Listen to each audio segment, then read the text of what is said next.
Europe 1, historiquement vôtre avec Stéphane Bern. Les origines. Pour clore cette émission, on remonte aux origines, toujours avec Jean-Luc Lemoyne et Philippe Charlier, et surtout maintenant avec vous, David Kessel-Lopez, et une chronique sans aucun placement de produits rémunérés, bien que ce soit votre sujet du jour. Oui. L'unique but d'une entreprise qui décide de faire de la publicité, c'est que vous achetiez son produit de façon à ce que les cadres de l'entreprise gagnent plus d'argent, ce qui leur permettra, une fois le surplus d'argent gagné, d'acheter des trucs. Et le problème, c'est que ce but de la publicité, il n'est pas avouable. Il ne contient aucune noblesse d'âme, aucun altruisme, aucune beauté morale.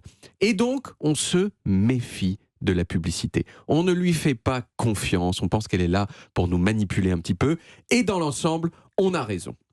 Alors, pour contourner cette méfiance, la publicité cherche toujours à se déguiser avec des vêtements respectables. Ceux d'un article de journal, par exemple. Dans plein d'endroits du monde, il y a comme ça des marques qui payent des journalistes pour écrire des papiers flatteurs sur leurs produits. Alors, il y a quand même des lois qui cherchent à rendre ça plus difficile.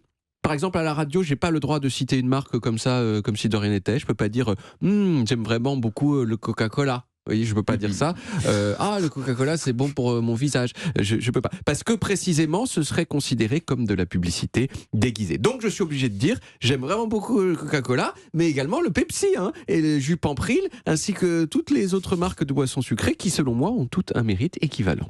Mais, dans les films, il suffit de montrer les Coca, les Pepsi ou les jus Pampril pour en faire la pub, une pub qui passe sous les radars. Et donc, c'est le Graal pour les publicitaires. Et c'est d'autant plus le Graal que ça marche. Vous avez vu E.T. l'extraterrestre de Steven Spielberg ?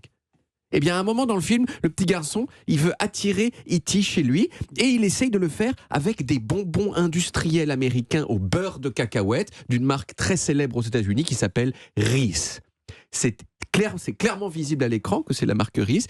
Et cette scène, on estime qu'elle a fait bondir les ventes de bonbons Reese de 66% aux États-Unis après la sortie du film. Mais alors, de quand ça date le placement de produits au cinéma ? Eh bien, figurez-vous que c'est exactement aussi vieux que le cinéma. La première fois qu'un produit a été placé dans un film, c'était du savon de la marque Sunlight dans un film des Frères Lumière dans les années 1890. Mais si j'ai donné l'exemple d'E.T. et des bonbons Reese, c'est que c'est de là que date le début de l'âge d'or du placement de produits. Dans ces années-là, on a aussi Retour vers le futur, qui est plein de Pepsi et de Nike, Wayne's World, qui est plein de Pizza Hut, Maman, j'ai raté l'avion, qui est plein de American Airlines, de Tic Tac et de plats préparés de la marque Kraft Foods, etc. Et le placement de produits, il a même particulièrement le vent en poupe aujourd'hui, principalement parce que les gens regardent de moins en moins la télé traditionnelle et de plus en plus Internet. Or, sur Internet, les gens se débrouillent le plus souvent pour esquiver carrément la publicité. Mais quand une pub est intégrée à une œuvre de fiction, eh bien, on ne peut pas l'esquiver. Alors, le futur du placement produit, c'est quoi ?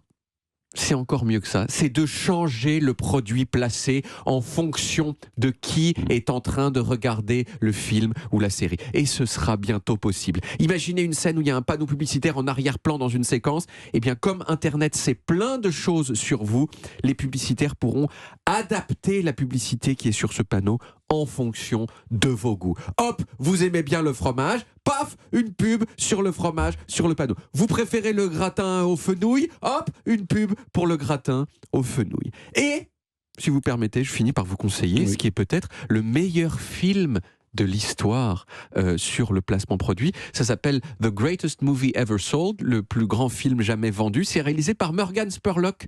Je ne sais pas si vous connaissez ce monsieur. Si, c'est Super Size Me. Exactement, le même monsieur. C'est le même monsieur qui avait fait Super Size Me, le documentaire sur McDonald's. Et l'idée du film, elle est super simple et super brillante. C'est un documentaire sur le placement produit et ses dérives, lui-même financé par des placements produits et qui montre les négociations avec les marques pour qu'elles acceptent de placer leurs produits dans le film. Mise en abîme incroyable, c'est ouf, c'est super, regardez ce documentaire. Est-ce que ça marche toujours le placement de produit? Parce que moi, par exemple, Oui. le riz. Oui. Moi, si on me dit que ça attire les extraterrestres, est-ce que j'ai vraiment envie d'en acheter? Exactement, c'est ça. C'est pas faux. Franchement, ça ferait. Moi, s'il y avait mais un extraterrestre gentil comme E.T. Oui. Ah oui, voilà, Oui. c'est Voilà. ça. Il Mais est-ce peut qu'on être- maîtrise? Il y a peut-être des E.T. méchants. Et c'est vrai qu'il y a peut-être des E.T. méchants. Ouais, c'est vrai que ça, c'est pas top. Merci beaucoup David. On retrouve les origines en podcast sur toutes les applis audio et en vidéo sur YouTube Dailymotion et sur le site europe1.fr.